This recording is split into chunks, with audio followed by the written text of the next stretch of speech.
दोस्तों बहुत बहुत स्वागत है आप सभी का हमारे इस YouTube चैनल में। दोस्तों इस चैनल पर अब तक की सबसे बड़ी खबरों की अपडेट्स आपको मिलती हैं, इसलिए आप रेड बटन दबाकर आप चैनल को सब्सक्राइब कर लें और बेल आइकन को भी जरूर प्रेस कर दें, जिससे कि आपसे किसी भी तरह की न्यूज मिस ना हो। तो दोस्तों बढ़ते हैं आज की पहली बड़ी खबर की ओर। जी हाँ दोस्तों, आज की पहली बड़ी खबर है कि इमरान ने F-16 पर अमेरिकी पत्रिका की खबर को लेकर भाजपा की आलोचना की। जी हाँ दोस्तों, पाकिस्तान के प्रधानमंत्री इमरान खान ने भाजपा पर युद्धोन्माद फैलाने का शनिवार को आरोप लगाया और कहा कि पाकिस्तानी F-16 विमान को मार गिराने का झूठा दावा उल्टा पड़ गया है। कुछ ही दिन पहले अमेरिका की एक प्रमुख पत्रिका ने दावा किया था कि पाकिस्तानी वायुसेना बेड़े से अमेरिका निर्मित कोई भी लड़ाकू विमान लापता नहीं है। वॉशिंगटन की फॉरेन पॉलिसी पत्रिका ने बृहस्पतिवार को खबर दी थी कि अमेरिकी कर्मियों ने हाल ही में पाकिस्तानी वायुसेना के F-16 विमानों की गणना की थी और कोई भी विमान गायब नहीं है। पत्रिका ने स्थिति की सीधी जानकारी रखने वाले 2 वरिष्ठ अमेरिकी रक्षा अधिकारियों का हवाला दिया। भारतीय वायुसेना ने शुक्रवार को भी अपने पक्ष पर कायम रहते हुए कहा कि उसके पास पाकिस्तानी वायुसेना के F-16 विमान को 27 फरवरी को मार गिराए जाने के ठोस साक्ष्य हैं। फॉरेन पॉलिसी की खबर पर प्रतिक्रिया देते हुए प्रधानमंत्री खान ने ट्विटर के माध्यम से सत्तारूढ़ भाजपा की आलोचना की। उन्होंने ट्वीट कर कहा कि सच ही हमेशा जीत होती है और यही श्रेष्ठ नीति है। युद्ध का उन्माद फैलाकर चुनाव जीतने का भाजपा का प्रयास और पाकिस्तान F-16 को मार गिराने के झूठे दावे उल्टे पड़ गए हैं, जब अमेरिकी रक्षा अधिकारियों ने भी पुष्टि कर दी है कि पाकिस्तान बेड़े से कोई F-16 गायब नहीं है। जी हाँ दोस्तों, अगली बड़ी खबर है कि देश को निष्पक्ष एवं धर्मनिरपेक्ष सरकार की जरूरत। जी हाँ दोस्तों, संयुक्त प्रगतिशील गठबंधन संपर्क अध्यक्ष सोनिया गांधी ने शनिवार को कहा कि आज के समय में देश को एक निष्पक्ष सरकार की जरूरत है जो धर्मनिरपेक्षता को फिर से स्थापित करे और संवैधानिक ढांचे को सुरक्षित करने का प्रयास करे। सोनिया ने कहा कि भारतीय जनता पार्टी भाजपा की सरकार में संवैधानिक संस्थाओं के साथ छेड़छाड़ की जा रही है और भिन्न मत रखने वालों के लिए कोई जगह नहीं है। दिल्ली में जनसरोवर 2019 जनता का एजेंडा कार्यक्रम को संबोधित करते हुए सोनिया ने कहा कि आज के समय में देशभक्ति की नई व्याख्या गढ़ी जा रही है। विविधता को अस्वीकार करने वालों को देशभक्त बताया जा रहा है। जाति, धर्म और विचारधारा के आधार पर अपने ही नागरिकों से भेदभाव को उचित ठहराया जा रहा है। उन्होंने कहा कि वर्तमान सरकार गिने चुने उद्योगपतियों को ही लाभ पहुंचा रही है, अब उसका ध्यान लोगों के लिए नए अवसर सृजित करने पर नहीं है। सोनिया गांधी ने कहा कि मोदी सरकार असहमति का सम्मान नहीं कर रही, अपनी सोच पर टिके रहने के चलते लोगों पर अपने हो रहे हैं और सरकार मुंह फेर रही है। कानून का राज लागू करने का अपना बुनियादी फर्ज पूरा करने को भी यह सरकार तैयार नहीं है। सोनिया ने कहा कि नागरिक समाज को इकट्ठा होकर वर्तमान सरकार द्वारा संवैधानिक संस्थाओं के साथ की जा रही छेड़छाड़ के खिलाफ लड़ना चाहिए। पिछली सरकार में बनी राष्ट्रीय सलाहकार परिषद के बारे में उन्होंने कहा कि परिषद के माध्यम से जमीन पर काम करने वाली सिविल सोसाइटी और सत्ता में बैठी सरकार एक साथ लाने का प्रयास किया था। इसी से देश को सूचना का अधिकार, खाद्य सुरक्षा और शिक्षा का अधिकार मिला। संपर्क अध्यक्ष ने कहा कि उन्हें कोई संदेह नहीं है कि इन चुनावों के दौरान क्या किया जा रहे वादों पर अमल हो रहा है या नहीं, इसके लिए भी बाकायदा व्यवस्था की जाएगी। भारत को एक ऐसे देश बनाने की दिशा में कदम उठाए जाएंगे जहां वादों का सम्मान होता है। सरकार की जुबान में वजन होना चाहिए, उसके शब्दों और कर्मों में फर्क नहीं होना चाहिए। हमने पहले भी यह करके दिखाया है, हम आगे भी यह करके दिखाएंगे। जी हाँ दोस्तों, अगली बड़ी खबर है कि भाजपा नेता अगर देशभक्त होते तो राजीव इंदिरा गांधी का सम्मान करते। जी हाँ दोस्तों, कांग्रेस महासचिव प्रियंका गांधी वाड्रा ने शनिवार को कहा कि अगर भारतीय जनता पार्टी भाजपा के नेता सच्चे देशभक्त होते तो वे पूर्व प्रधानमंत्री इंदिरा गांधी और राजीव गांधी समेत देश के शहीदों का सम्मान करते। प्रियंका गांधी ने कहा, देशभक्ति की बड़ी बड़ी बातें करने वाले भाजपा नेता अगर सच्चे देशभक्त होते तो वे देश के शहीदों का सम्मान करते। चाहे वे शहीद हिंदू हो या मुस्लिम या उनके राजनीतिक विरोधी के पिता, वे शहीद हैं। आप यह चयन नहीं कर सकते कि आप किस शहीद का सम्मान करें। अगर आप सच्चे देशभक्त हैं तो राजीव गांधी और इंदिरा गांधी समेत सभी शहीदों का सम्मान करें। वह यहाँ एक नुक्कड़ सभा में बोल रही थी। उन्होंने कहा, अगर वे सही मायने में देशभक्त होंगे तो वे मुकरेंगे नहीं, और किसान जब दिल्ली आकर सरकार को अपनी समस्या बताएंगे तो वो अपने दरवाजे बंद नहीं करेंगे। अगर वे सही मायने में देशभक्त होते तो वे नौकरियां पैदा करने के अपने वादे पूरे करते। देश का भविष्य तय करने के लिए आगामी चुनाव को महत्वपूर्ण बताते हुए प्रियंका ने लोगों से कहा कि वह उनके यह याद दिलाने आई है कि सच्ची देशभक्ति के क्या मायने हैं। उन्होंने कहा कि हर चुनाव में भाजपा देशभक्ति का मुद्दा उठाती है मगर विकास पर कोई बात नहीं करती है। मैं यहाँ आपको ये याद दिलाने आई हूँ कि देशभक्ति के क्या सही मायने हैं। उन्होंने कहा कि भाजपा ने लोगों से कतारों में खड़े होकर अपने पैसे बैंकों में जमा करने को कहा और इसे देशभक्ति का कार्य बताया और कहा कि उससे कालाधन वापस आएगा। उन्होंने कहा कि क्या कालाधन वापस आया? एक भी पैसा नहीं।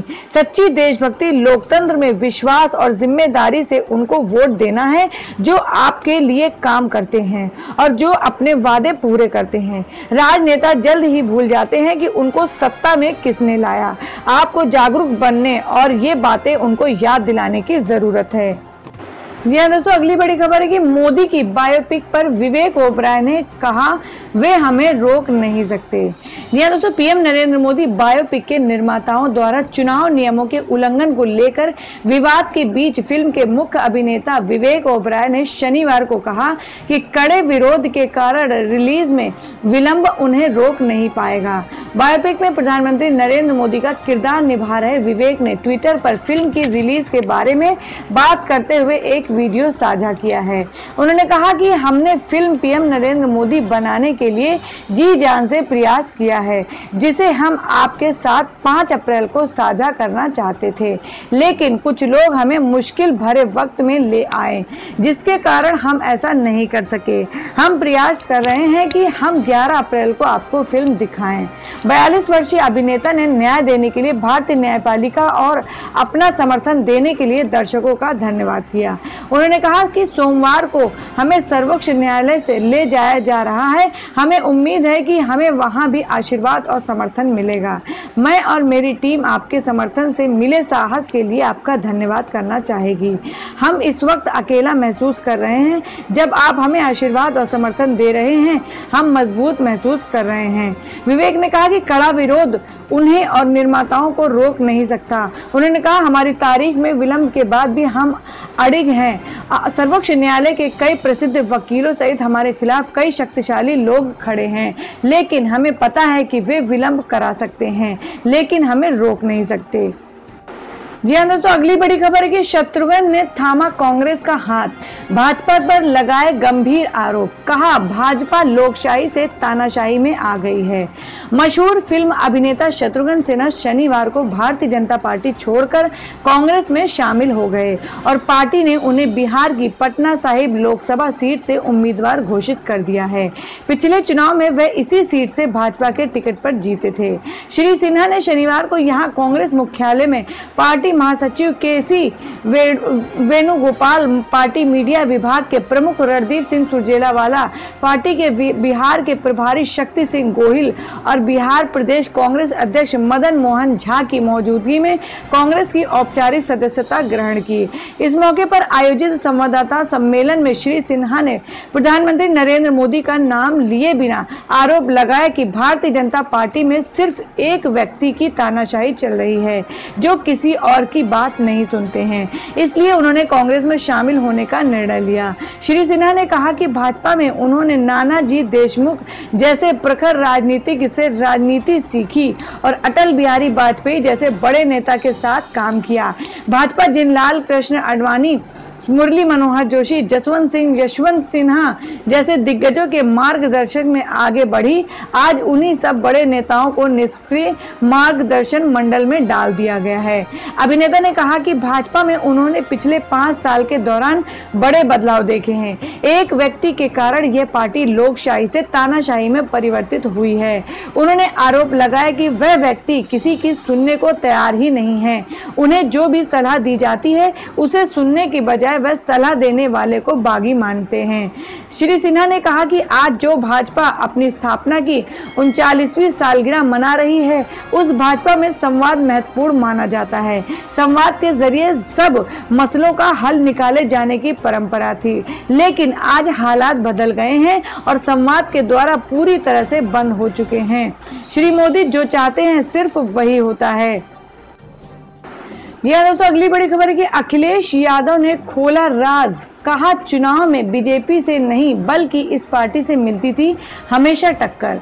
जी हाँ दोस्तों, समाजवादी पार्टी सपा के राष्ट्रीय अध्यक्ष अखिलेश यादव ने कहा कि हर चुनाव में सदैव बसपा से चुनौती मिलती रही है, बीजेपी से कभी मुकाबला नहीं रहा है। इस बार सपा और बसपा बड़े अंतर से जीतेगी क्योंकि सपा बसपा का गठबंधन बहुत मजबूत है। समाजवादी पार्टी सपा और बहुजन समाजवादी पार्टी बसपा की ओर से कन्नौज लोकसभा की प्रत्याशी डिंपल यादव ने शनिवार को अपना नामांकन दाखिल किया। इसके बाद एक जनसभा को संबोधित करते हुए अखिलेश ने कहा, बसपा के साथ हमारे विचारों का गठबंधन है, विचारों का गठबंधन बहुत मजबूत होता है। उन्होंने कहा कि बीजेपी ने 5 सालों में सिर्फ झूठ बोला है। केंद्र सरकार ने जनता को बहुत गुमराह किया है। इस बार इनका खाता भी इस प्रदेश में खुलने वाला नहीं है। उन्होंने कहा कि यह चुनाव देश की दिशा तय करने वाला है। इस बार नया प्रधानमंत्री भी उत्तर प्रदेश से ही होगा। भाजपा को तो काम रोको की बीमारी है, इसलिए इनका भला नहीं होगा। कन्नौज सांसद डिंपल ने चौकीदार पर सवाल उठाया। डिंपल ने कहा कि सपा बसपा गठबंधन होने के बाद जीत का अंतर बहुत बढ़ा होगा। भाजपा ने अपने वादे पूरे नहीं किए और अब ध्यान हटाने के लिए वह सुरक्षा बलों का इस्तेमाल कर रही है। यह एक असफल सरकार है, झूठे वादे वाली सरकार की विदाई तय है।